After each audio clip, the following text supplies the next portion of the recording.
I'm here with Brett Gilliland, who is the CEO and co-founder of Elite Entrepreneurs.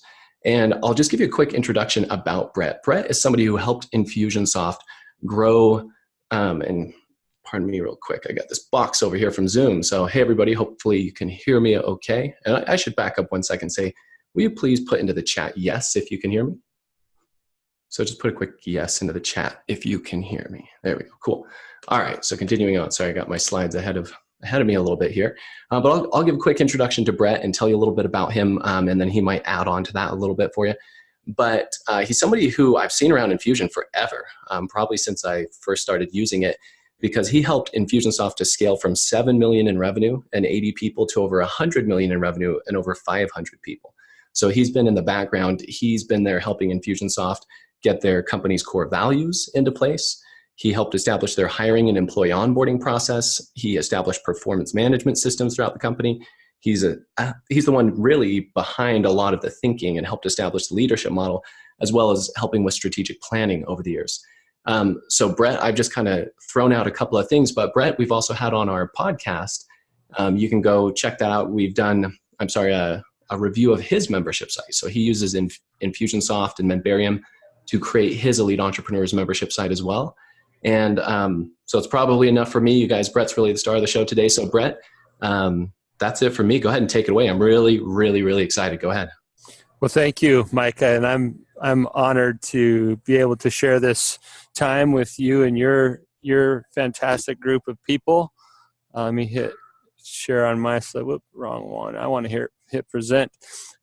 So as Micah mentioned, we are customers of Membarium. We're super thrilled with it as a way to deliver the value we want to deliver to our members through an outstanding platform like Membarium. So we've got a Membarium site set up, and it's integrated seamlessly with our website, and we just love it. So I'm happy to be here to share some things with you guys, but I'm also just super happy to be a customer of Membarium. It's a great product.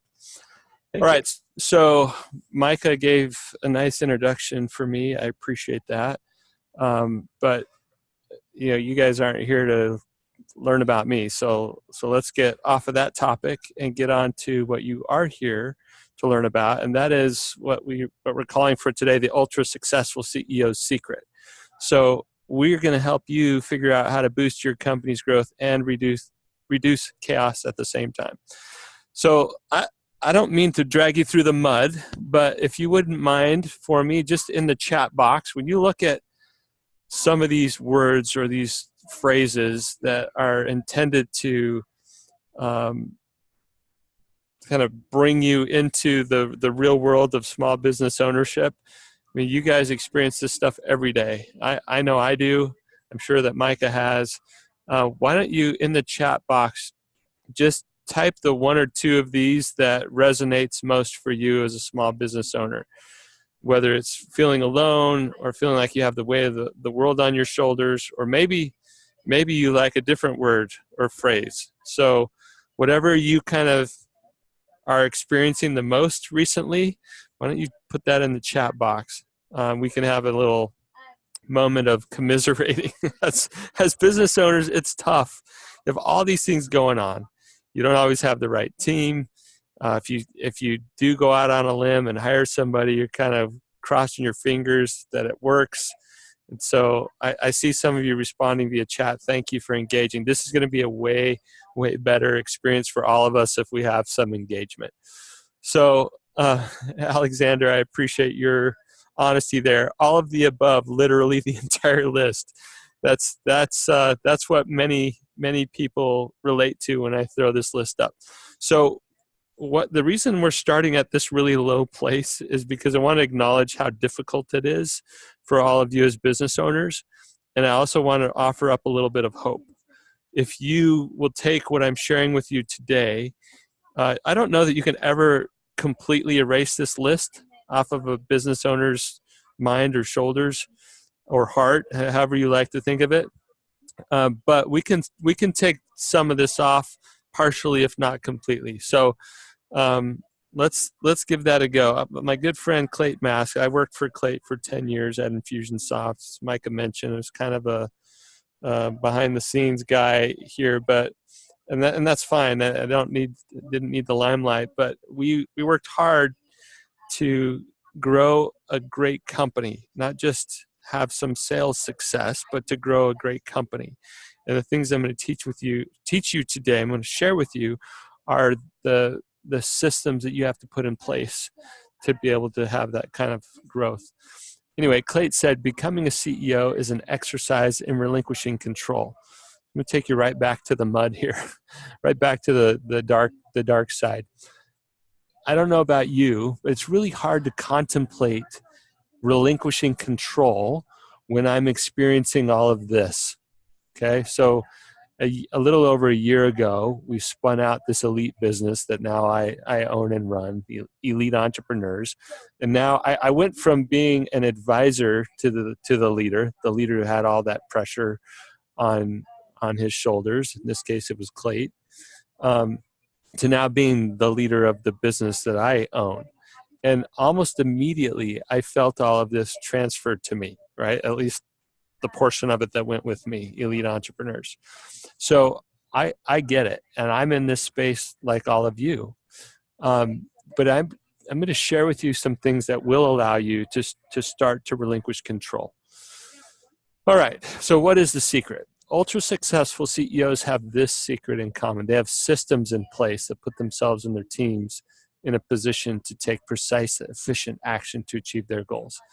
I sometimes refer to this as taking coordinated action to achieve their goals. That's what I'm going to share with you today. So if that sounds good to you, just like in your marketing and sales efforts, the more you can put a system in place, a repeatable, predictable sort of process that will help you capture leads and follow up with them effectively, you're bound to get more leads, have more success. In a similar fashion, on the organization development side, on the business scaling side of things, if you can put some systems in place, and not all of them are automated, right? These are more people process related types of systems. If you can put those in place, that will allow you to scale, have the success you're looking for. Hey, Brett, can I jump in for a sec? Sure, absolutely. Yeah, so I just want to say that this is a process. I introduced Brett, but like he said, it's more about what you're going to get out of it. And it's a process that I've seen businesses use over and over and over again to get from where he's showing you all that negative stuff to super crazy positive places like, family vacations where they're making money on vacation. Not to oversell it, but it's the reality of a lot of the people who've been through Elite. So I just want to make sure everyone, as we go through this, this slide right here, just sorry, I'm going to call it out, sounds boring. Systems, precise, efficient action, but you guys got to understand that this is it. And if you really understand what he's saying, it's not boring. It's actually super exciting because it's the solution. And I'm saying that because I've seen it so many times with different businesses and talked to so many people who've been through it. So I just want to throw that out there before you dive in, just to say like this, it really works. And that's why, we're having Brett on. And that's why I just want to encourage you to really pay attention and stick with it. Sorry, go ahead, Brett. No, thank you. I appreciate it, Micah. Yeah, and you caught me. I am the boring guy. So, but I know this stuff works, and so I keep drumming that drum, and I don't always drum it super well. So I appreciate your insights there, Micah.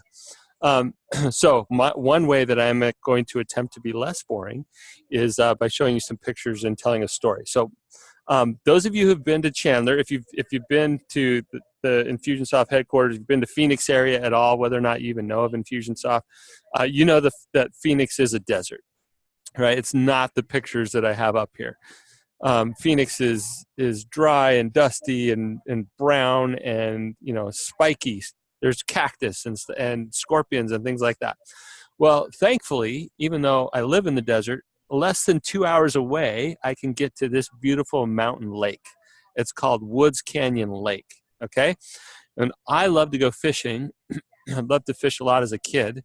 Now we have several children, and I like to take my kids fishing. So these are a few of my boys that are on the lake. We're fishing Woods Canyon Lake. All right, what you don't see in this picture Although you might see some hint of it in the frustration or disappointment in my boy's eyes there, there are no fish in these pictures, just fishing. There's a big difference. So anytime any of you in your business have these lofty goals, like you want to catch that prized rainbow trout, you start doing what you know to do. You go out and you start throwing everything you can at the water, right? We tried on this particular day, we tried different heights, different, of depths, different depths of where the fish might be, different baits, different approaches. We tried everything, and we fished and we fished and we fished for 2 hours. So you guys can do math, I know. So do the math. 5 fishing poles. We had 5 fishing poles out, 2 hours of fishing. That makes 10 fishing hours and 0 trout. Okay, that's when the kids start to get frustrated and they're like, okay, I don't like fishing. I don't like this anymore. So enter a new character in our story. This is an osprey. An osprey is a bird of prey. At Woods Canyon Lake, if we go there, we see this bird just about every time. The bird, so after 2 hours of frustrating results, no fish, lots of fishing, throwing everything we knew how to throw at it, we got nothing. This bird, hopped off its perch and circled above the water for less than 90 seconds, literally a minute to a minute and a half, dove down, grabs this fish out of the water. Okay, so the thing that we had been chasing for 10 fishing hours, this bird accomplished in less than 2 minutes. So again, the secret slide that I put up earlier that may have looked boring, and thank you again, Micah, for calling that out.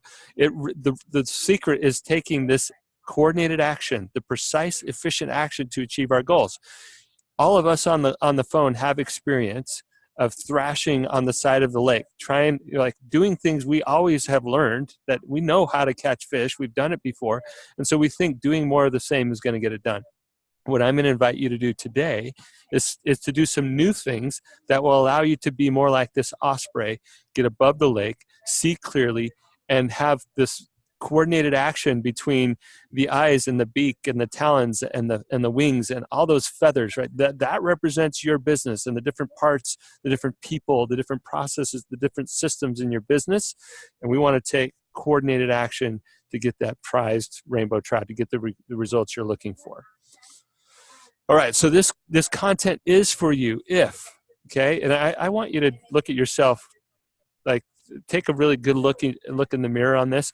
If this matches you, then you should stay. You really should stay. I'm going to give you something super valuable.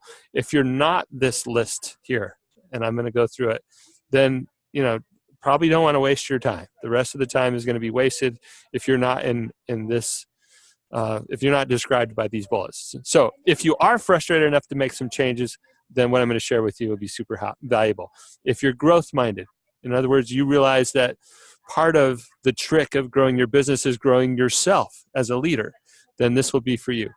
If you actually want to grow your 7-figure business, sometimes people don't want to grow too big, right? They're like, you know what, I like the idea of maximizing my profits, but I'm going to kind of keep this thing as small as possible. Then this might not be for you. If you understand the value of people, this is definitely for you. If you're determined to make some improvements and you're willing to invest some time and resources to do something different.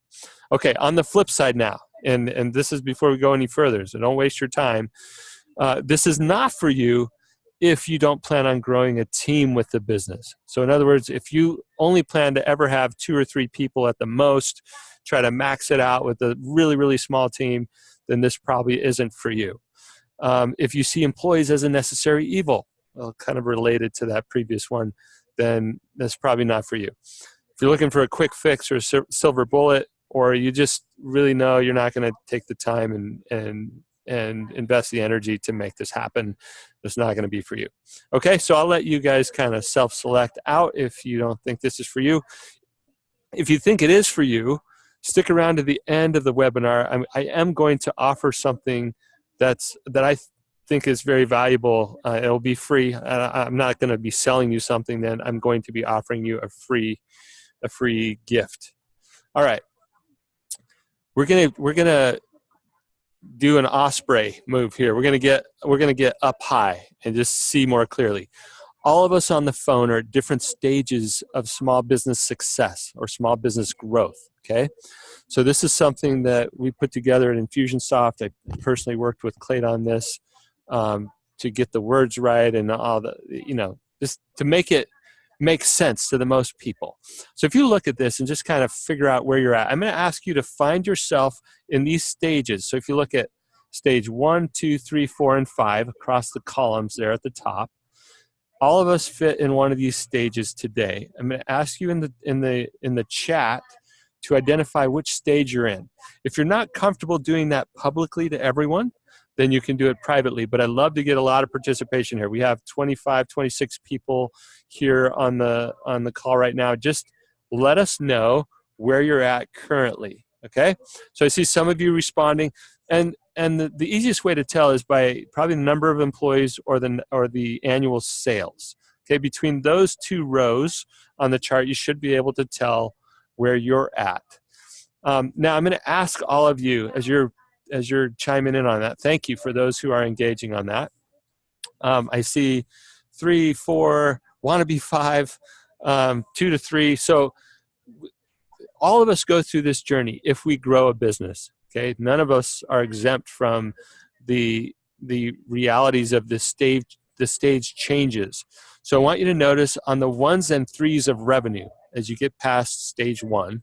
Go into stage 2, it's from 100,000 to 300,000. Stage 3, it's from 300,000 to 1 million. 4, 1 to 3 million. 5, 3 to 10 million. By the way, there's a stage 6, and I bet you could guess what it is. It's from 10 million to 30 million. And a stage 7, from 30 million to 100 million. Stage 8, 100 million to 800 million. So this is the way that it works.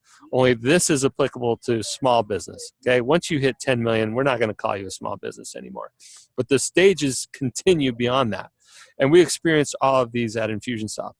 But those of you who are at 3 or 4 or moving to stage 4 soon, think back to that change when you cross that 300,000 mark and you struggled to get from 300,000 to 1 million. There were some things that you had to figure out in stage 3. And those things you had to figure out are on the bottom. See the biggest hurdle row at the bottom? You had to figure out predictable customer acquisition and fulfillment. So in other words, you had to have marketing that was more machine-like and service fulfillment or your product fulfillment that was consistent and predictable. So you had to start to get systems in place on your marketing and fulfillment. So similar to what you experienced to move from stage 2 to stage 3, there's a new stage change, a new hurdle that you have to overcome to go from 3 to 4. And then a new set of things you have to go from 4 to 5. So what we're going to talk about in today's call is focused on stage 4 and stage 5 challenges. It doesn't mean it's not relevant for you if you're in stage 2 or stage 3. Everything I'm going to share with you today is relevant regardless of the stage. It's just the biggest hurdle if you're in stages 4 or 5. Okay, hopefully that makes sense.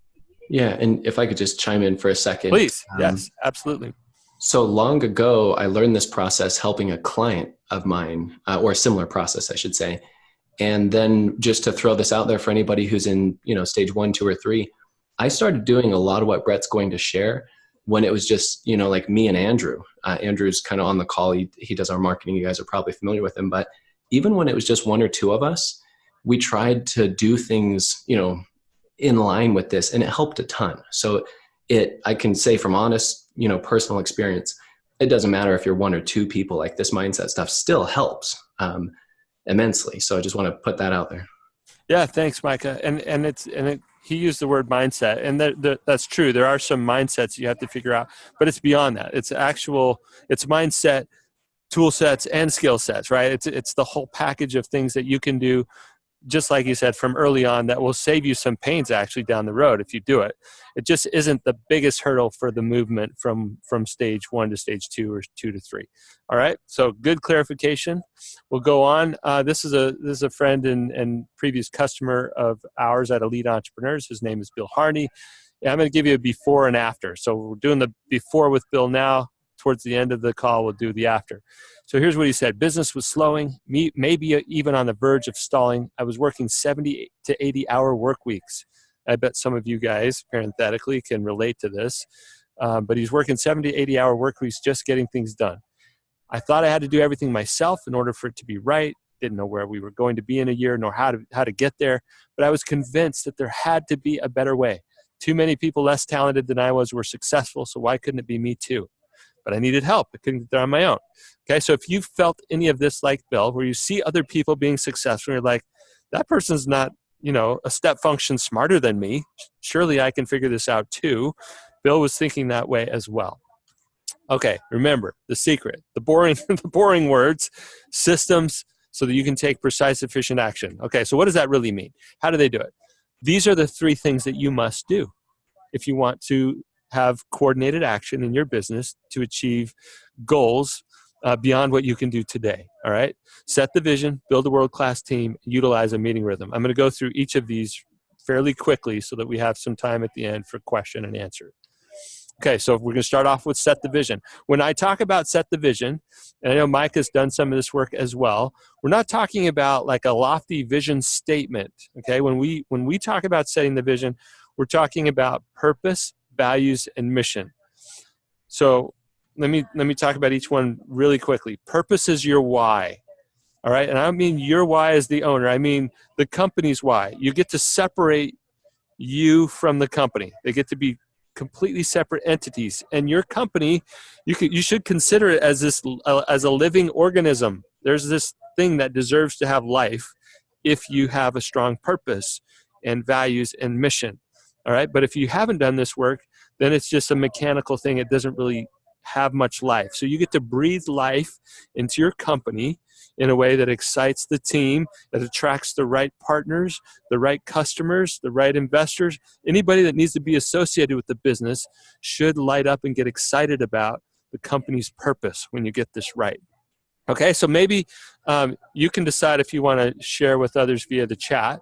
But, if you were to give yourself a score on a scale of 1 to 5, 5 being great, 1 being not so good, how well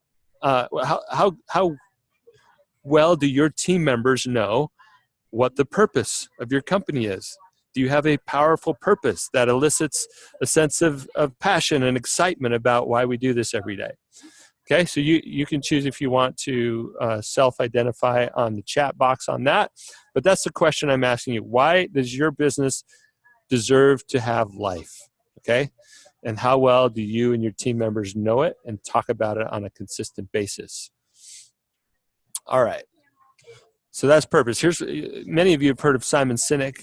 He has a book out called Start With Why. He gives TED Talks. He's a great speaker.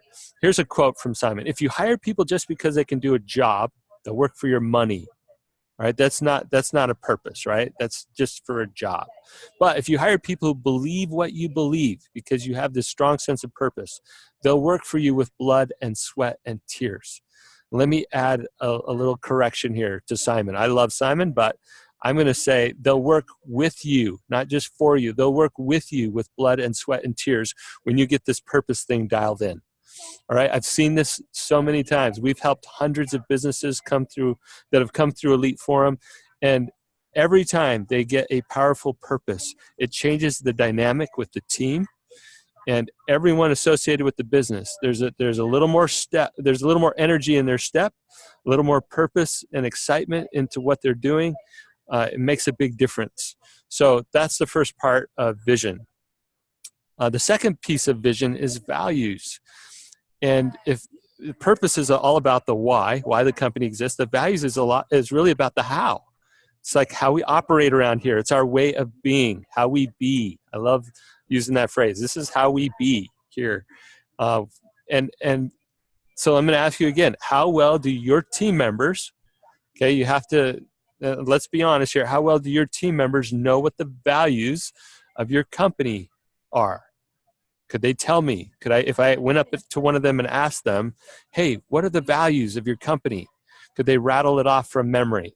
Okay. How about some yes and no's on that from the chat function? If I were to come up to any team member associated with your business, works full-time with your business, give me a yes if they could tell you, excuse me, if they could tell me the values. Give me a no if they could not.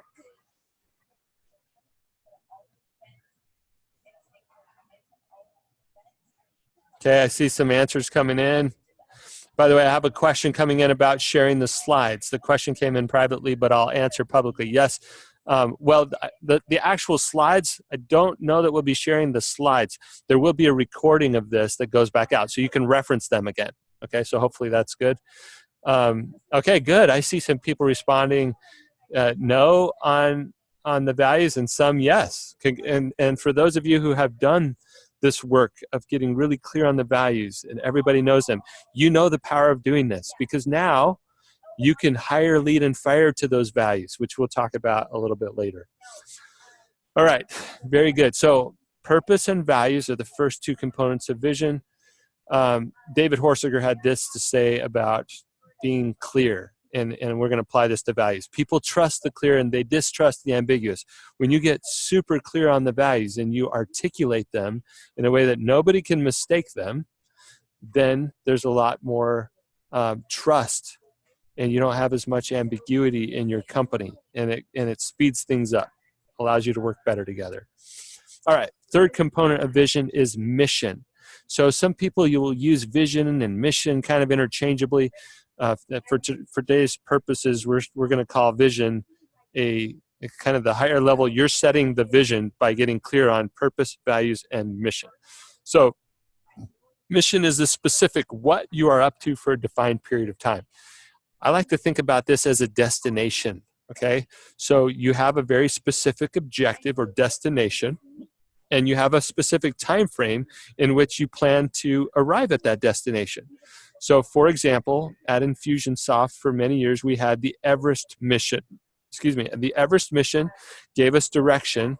We knew exactly where we were headed together as a team through the year 2016. And we went and had a lab. He called it come to my lab. It was like an experiential thing with Jim Collins in Boulder, Colorado. So we went to his lab, and we spent 2 half-day sessions with him. And it was in 2014. He saw our mission through 2016. He said, "This is awesome." But we had been on that mission for some time. He said, "You know what? The end is inevitable now. The achievement is there. People can see it's almost like a default future that you're living into. You need to reset that mission to something further out." And so he really pushed us to create a big, hairy, audacious goal, a BHAG, through 2030 for Infusionsoft. So we had the Mars, we called it the Mars mission.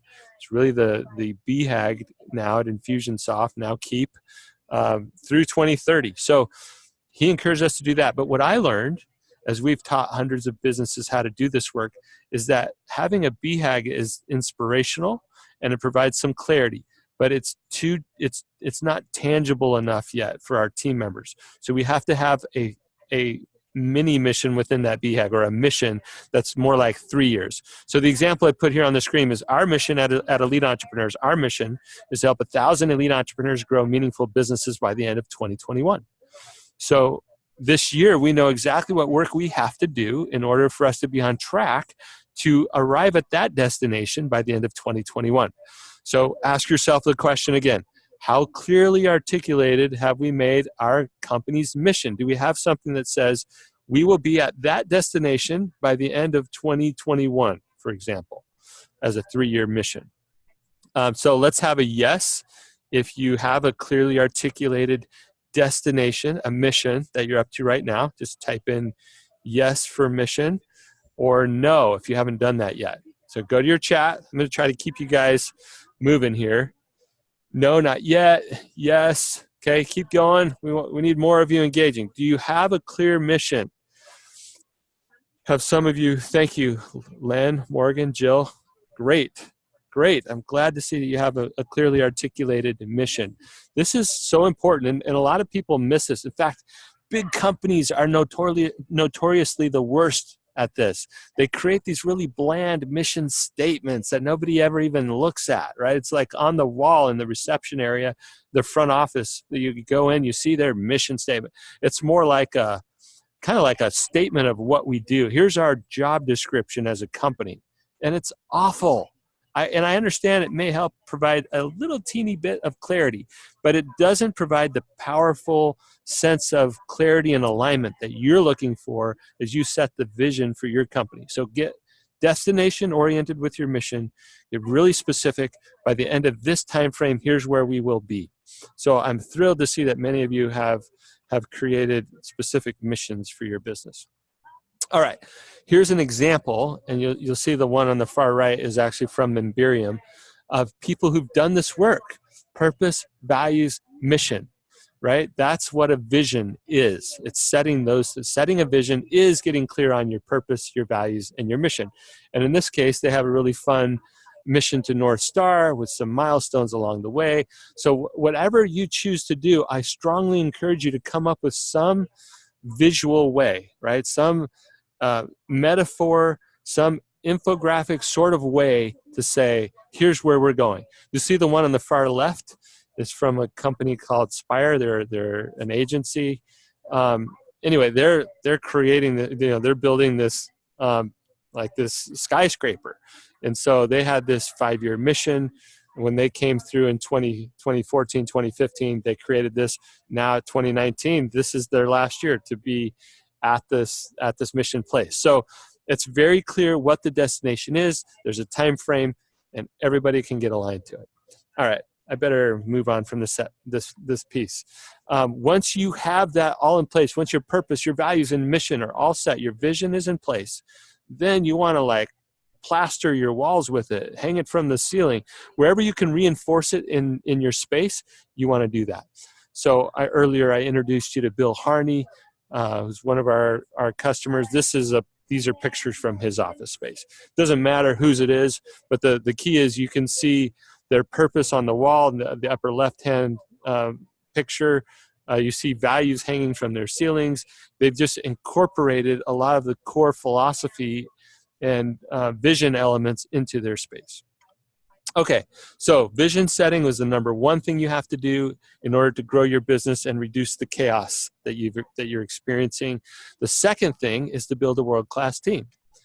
All right, and I referenced this earlier, but hire, lead, and fire to the vision is the way I like to talk about this. Once you have clearly articulated purpose, values, and mission, now every decision you make is going to be reinforce that vision. It's going to be aligned to that vision. So whether you're hiring somebody, whether you're leading people, whether in the case where you have to let somebody go, all of those actions should be completely aligned with the vision of your company. All right, so hire to the values. Let's talk about how expensive it is. For those of you who've been engaging in chat, I appreciate you. Let's do that again.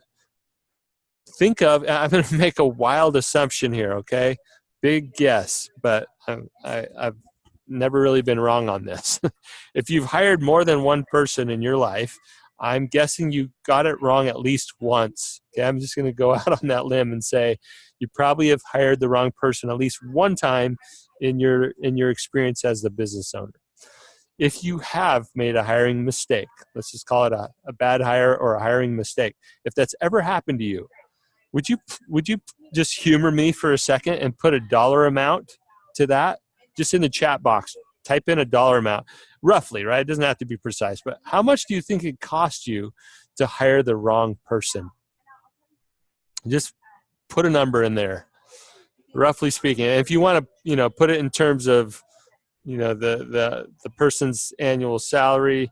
Okay, there's somebody who's willing at $35K, $30K, 25 each, 20K. All right. So if you were to Google some statistics on this, the people who actually study how much goes into hiring somebody and onboarding them and the cost of turning over a wrong employee, all of that money, conservatively speaking, is 2 to 3 times an annual salary. Okay. Typically. Now, I know it's not the same if you're hiring an hourly person who does simple tasks. It's not necessarily going to be 2 to 3 times their pay.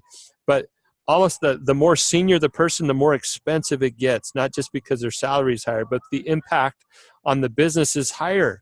And so if I share with you one idea today that will save you the pain of, a $20,000 costly mistake on a mishire, I'm glad to do that. So here's the tip. When you get your values articulated, okay, back to setting the vision, when you get really clear on the how we do things around here, drill it down one more level. Don't just say, we innovate and constantly improve, which is one of the values we had in Infusionsoft for a long time. We innovate and constantly improve. Don't just say that. Say what it looks like when you click down. What are the behaviors that you would see? What's the language you would hear in somebody who's a fit with that value? Okay, that tip right there should allow you to save yourself a painful mishire in the future. So if you need to, go back and listen to this piece again, but it's the behavioral, it's identifying the specific behaviors that you would look for in a hire who does fit, and on the other side, what are the behaviors you would look for in somebody that doesn't fit? When you get that kind of clarity, you've just significantly increased the chances of getting your hiring right. All right, cool. So hire slowly, fire fast. If you've made a mistake, acknowledge it, get to that eventual outcome quicker. You'll do less collateral damage in your team. Let's say you have a team of great players and you bring in somebody who's not a good fit. That poison, that cancer spreads. It has a big impact on the healthy pieces of your business. You cannot take that coordinated action to pull that rainbow trout out of the lake if you're dealing with ailments and somebody's dragging you down. If they're an anchor dragging you, they're providing friction in the system. Okay, I can't spend a lot more time on this slide, so I'm gonna have to go. But just when you go to build the team, your role as the leader is to get the right players and then help them work together well as a team. Okay, and we underestimate the importance of that sometimes. Sometimes we just look at the skill set and we say, they can do the job, they have the experience, they have the education, they've done this before, right? And that's not all that it takes. You got to get a good fit with your company, and the values that you identified as part of setting the vision is the core to that decision-making process for hiring. Hey, Brad. Okay. Yes, Micah, please. Yeah, just quick question, curiosity here. In your experience, generally, would you say a lot of the mishires, the people who got fired that you hear about, were it was something to do with their performance, or it was a core value fit? So yes, both, right? So it happens. It's hard to have a really good performer that's not a good core values fit. Sometimes it happens. The classic example is a salesperson. Like, they can sell like crazy, right? They can sell ice to Eskimos, and they're a great salesperson, but they're not a good fit. Well, in most cases, they're going to have a hard time performing well in your system if you've got a clear culture, right? If you've got values in place and purpose in place and the mission's there, that's the foundation of your culture. And they're not going to, if they don't fit in well, they're going to have trouble performing well. So usually it's both. However,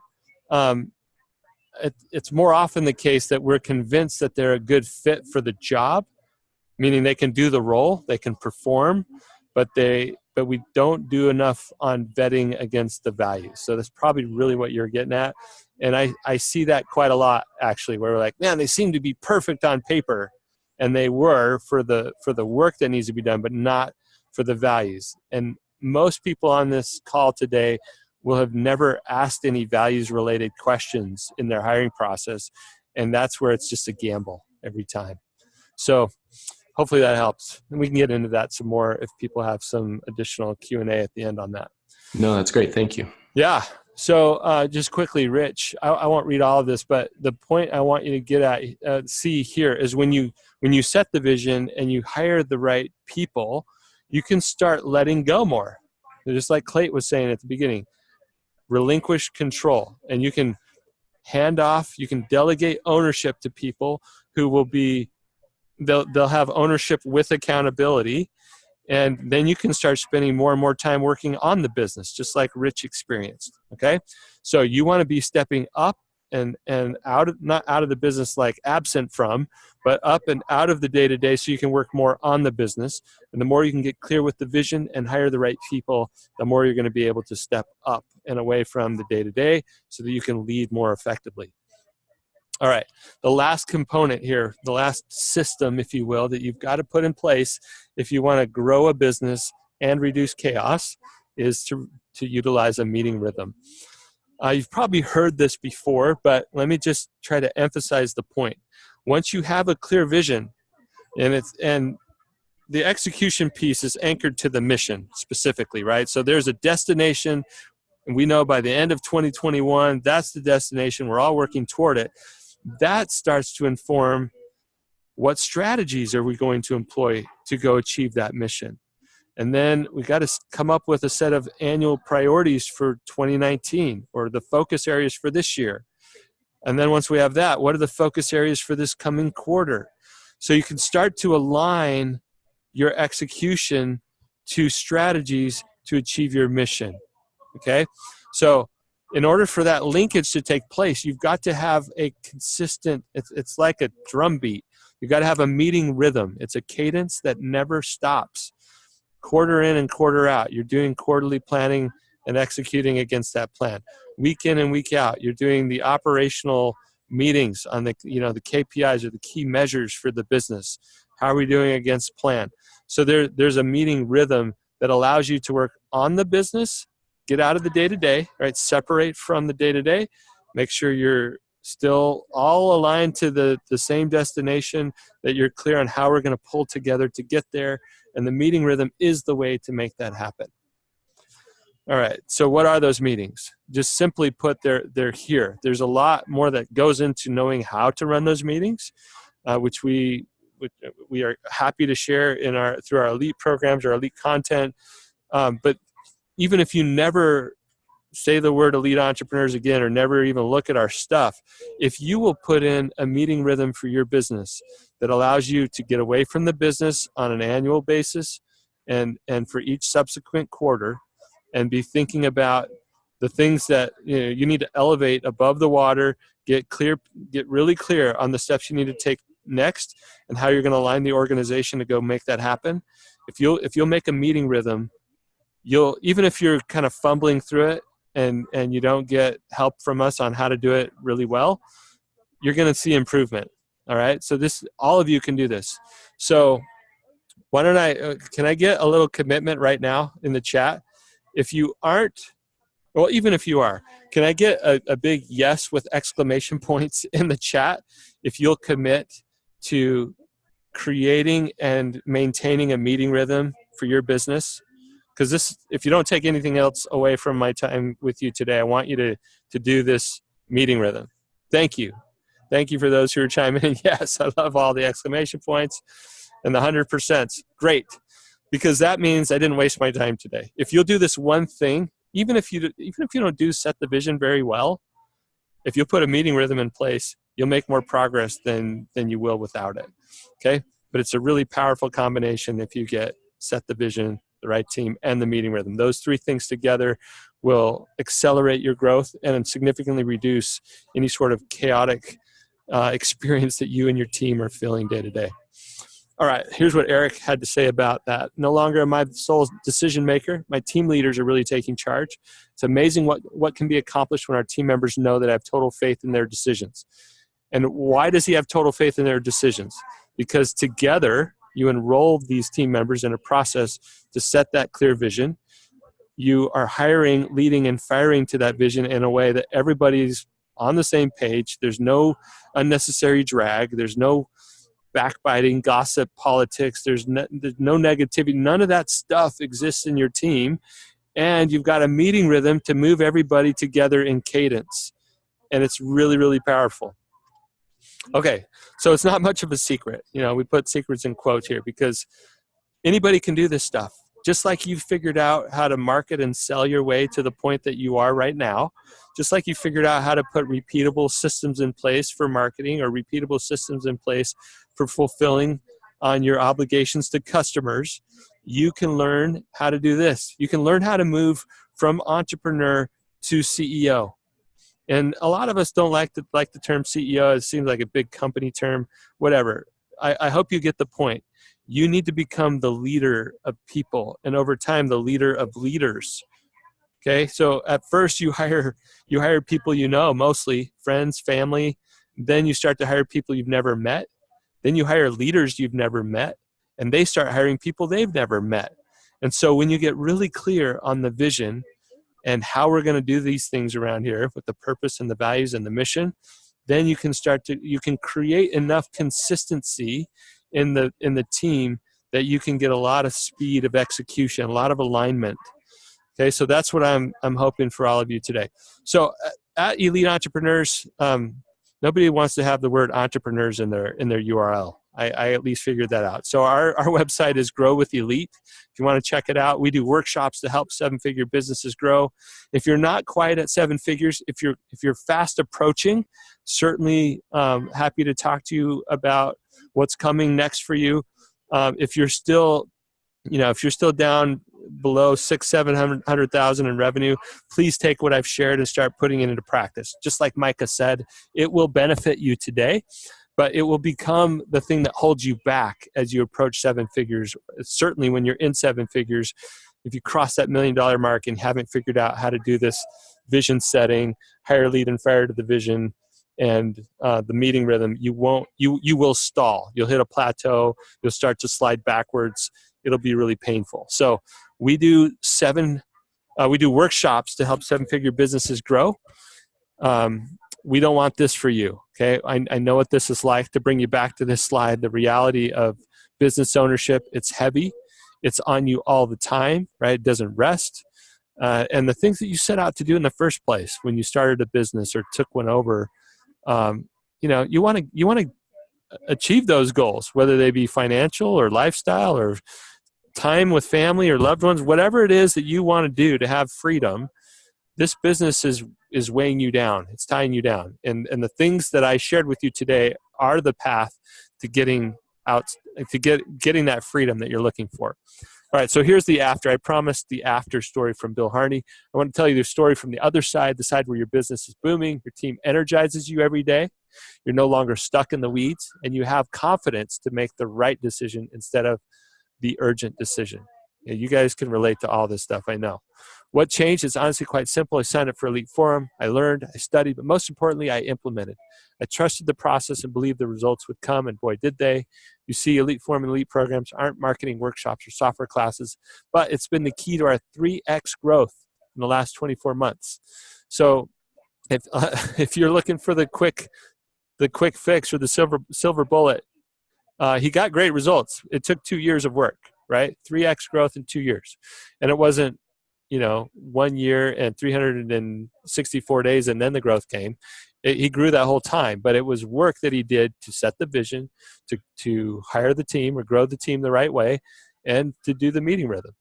And he learned how to be the CEO, not just an entrepreneur. That's what I'm offering to all of you, is an opportunity to move from entrepreneur to CEO, so you can actually grow this business without all the chaos that you might be experiencing today. All right. So just back to this image, whether or not you're a fan of fishing, replace this image with your favorite metaphor for getting the results you want in the quickest way possible. And this osprey put us to shame. 10 fishing hours compared to less than 2 minutes. He already had it, right? That's the difference when you get these things in place. Okay, so if you're curious to what happens at Elite Forum, we do the Elite Forum is the foundational workshop. We primarily do set the vision and meeting rhythm at Elite Forum. We cover a bunch of topics around hire, lead, and fire to the vision and the other topics listed here. But we can't go super deep in those in the time that we have. So we go super deep on setting the vision and the meeting rhythm, and then we go lighter on all the hire, lead, and fire to the vision stuff. We limit this to 8 to 10 companies when we do an Elite Forum, because there are 3 of us in the room who go around and coach you as you're workshopping these concepts. So we'll teach you a little bit first, then we'll put you to work. Okay? Teach a little bit more, then we put you to work. And we come around and coach you, push you as you're doing the work. Okay, so that's what Elite Forum is. Some people may have heard of Elite Momentum. Our customers who came through Elite Forum said, hey, we want something more. We could use some more help. Elite Forum was transformational, but we like learning from you guys, and we want to go deeper on some of the other topics. And so we created a program called Elite Momentum, where people can continue to come back and spend time with us on a quarterly basis if they want. There's monthly webinars, peer groups, open office hours. So there's an ongoing thing there. If you're like, man, I don't want just a one and done type of thing with Elite Forum, you're not alone. A lot of people, most people actually want to continue on during the year and get some more help. Okay, so you guys have been troopers. This is the offer that I alluded to earlier. You made it to the end of the content here. The offer is 30 minutes with me. Now, I spent 10 years advising Clate on how to do this kind of work. I did a lot of it myself inside of Infusionsoft. Now I do a lot of it myself as a business owner, and I've taught hundreds of other people like you, business owners like you, how to grow their business by setting the vision, building the world-class team, and establishing that meeting rhythm, sticking to it. So I can help you. And in the 30 minutes, I promise it will not be a 30-minute sales pitch. It'll be 30 minutes on whatever you want to talk about in your business, okay? This is especially helpful if you're in the 1 million plus range or plan on being there soon. If you are building a team in order to grow your business and you want some sort of assessment on how you're doing, or if you have questions, that 30 minutes is dedicated to your success, okay? So I can't make this available to everyone. So that, you know, when I have to take this down, I will. But for now, the URL to set it up is right there on the screen. You can take a screenshot of it or take a picture of it or just go there. But the 30 minutes is your time. So I'd love to hear a little bit about you and your business on the front end of the call, and then you can ask me whatever you want during that time. Okay, if you schedule that time with me, if you take care of that today, if you just get it on the calendar, I want to throw in something called How to Stop Blowing Your Profits on Hiring the Wrong People. We talked about the exorbitant cost of getting hiring wrong earlier in our time together, and I have some additional tips through that. I've got a whole training on it that I'll throw in as a kind of a bonus for scheduling time for me. So I hope you find that as a valuable offer. I want to be able to make myself available to you for that 30-minute consult.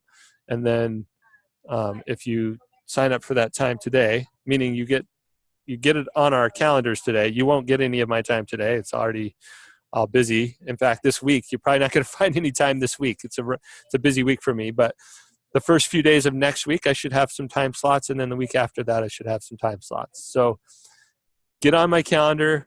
Let me help you. I would enjoy that.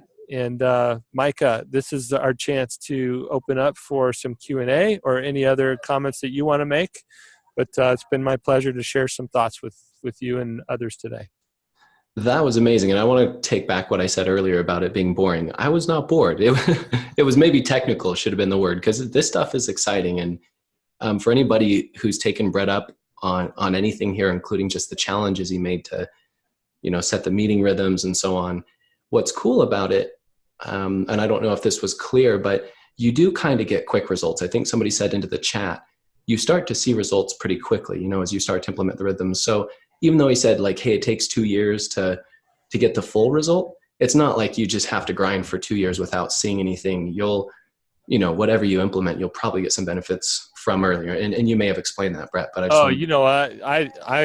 wow, I really appreciate you saying that. I wasn't trying to give the impression that there won't be any results for 2 years. Bill tripled his business in 2 years, and that's pretty impressive. But right away, you start to see the lift when you have coordinated action. I'm going to use those boring terms again, but when you take coordinated action, everybody on the team knows exactly where we're going, how we've chosen to get there, and everybody has a role in that, and we all fit because we share values and we're fired up about a common purpose. It gets fun and exciting, and there's tons of great results that start to happen right away. Love it. So what questions do people have? And if Andrew, I don't know if you've gotten any that you want to feed through, but yeah, if anybody wants to feed something through, no, that was actually, it was interesting because I just realized, wow, it's been a full hour, and I love the way you present it, honestly. So thank you. You're welcome. It's my pleasure. It's always fun to share what I can. Yeah. Any questions? I mean, we can open up a phone line if somebody doesn't want to type in a question. We can certainly do the chat box, but we can unmute you as well if you'd like to chime in with a question. Yeah, I have a question for you while we're waiting. What was the biggest difference or aha when you went from advising Infusion on doing all this to doing this for yourself when you spun out? Yeah, great question. Thank you. You know, I spent a good deal of my working life, not just at Infusionsoft, but even before that, advising leaders. I've always been in sort of strategic advisor roles and never been the business owner until a year ago. So I was really, really close to it for the last 10 years. But then last year when I took that on myself, it goes from something that I was passionate about and good at teaching people to now something that I'm living. And the immediate thing that I felt was that burden. That's why that slide with all the pains on it, it's so personal to me now. I might have known it sort of academically before, but now I know exactly what you guys are living. I've only been doing it for a little over a year personally, and many of you have been doing it for a decade or decades, right? So just that constant weight, the prioritization is really big too. Like, of all the things that I could be doing, what is the most important thing for me to be doing right now? And that's why the vision setting and the meeting rhythm is so critical, because without that, you don't have direction and you don't have confidence in executing against a plan, because we're all so distractible. We have so many things coming at us in our inboxes, in our social feeds, in our texts. Everywhere stuff's coming at us, and we start just responding and reacting instead of saying, no, here's what I'm up to right now, and allocating all your resources, including your precious time, to the things that matter most. So I don't know if I answered it, but I at least rattled off some things that I felt passionate about. Yeah, absolutely. And there is a question coming through, but I'm not sure you want to even comment on this because it's pretty wide ranging. So Morgan, who has already scheduled a 30-minute thing with you, was basically asking about data collection for performance metrics and managing teams with members who are working remotely. And I'd be interested in both of those. I'm not sure how much you can comment or not. Yeah, I can certainly comment on that. That's a great issue, Morgan, and thanks for setting up time. We do something called Big Three. I flashed that up just briefly on the Elite Forum slide as one of the other topics we cover. But just like you need to get clarity with the whole company about what we're doing together, every single role needs that level of clarity as well. And so we like to call it Big Three. You can call it whatever you want, but I like every single role to have their key three responsibilities. And because life in a small business is chaotic, that we all wear many hats and all the rest. We're doing more than one role, but at the end of the day, people can only focus on so many things. And so when you get really clear, I mean laser clear on Big Three, these are the key three responsibilities. Here's what they are. Here's how they're measured. Here's how they align to company goals. That doesn't mean they don't have a longer responsibility list, but at the end of the week, they know when they go home whether or not they've nailed those Big Three for the week or whether they were lacking and they need to step it up the next week. And I don't care if that's a remote team or everybody in the same office. When you get that kind of clarity about how everybody plays on the team and how they're going to be measured, we ask people to self-report on those every single week. And by doing that, it's always in front of them. And that way, you as the owner, you can feel confidence or more value anyway when you're exchanging payroll for value every pay period, right? You're paying somebody. What is the consistent payment in return that you're asking for? It's those Big Three things. So probably try to shove too much content that's not super clear for you in a minute or two, but that's the way I would answer that. Oh, that's awesome. Thank you. So a question from Jill: what is the biggest hurdle most CEOs have? Biggest hurdle most CEOs have is understanding that they are the problem. and I don't mean that in any sort of condescending way, but no company can grow past the capability of its leadership. Okay, so the leadership becomes the gating factor to a company's growth. That's why the things I shared with you are really about leadership, right? Setting the vision, building the team, and leading the meeting rhythm, right? As a leader, you have to learn to do those things and then delegate, right? Relinquish control. And the biggest hang up is not realizing that your either inability, and I don't actually buy into inability, your lack of awareness or decision not to grow yourself. Like some of us think, why is it I don't need to grow myself, I'll just ride this thing as far as it'll take me, this business. But if you don't grow yourself, your business will not grow. So that's one of the biggest things holding CEOs back. Man, that's cold. You're just saying that right to my face. Well, it's not cold. It's lovingly. I'm telling you all very lovingly. Oh, I'm just kidding. No, I totally get you. You're right. Let's see. I think that's probably it, and I believe we are at the exact cutoff on time. So I think we can end right there. Brett, thank you so much for coming on and sharing. And again, everybody, the link's on the screen for just one more moment. We're going to go, but we will have a recording up. So Brett, thank you again. Yeah, absolutely. It was my pleasure. Thanks for making the time, and I hope you all got something out of it, and that some of you spend some time with me on a phone call in the coming couple of weeks. So thanks, Micah. Yep. Thank you, everybody. See ya. Bye-bye.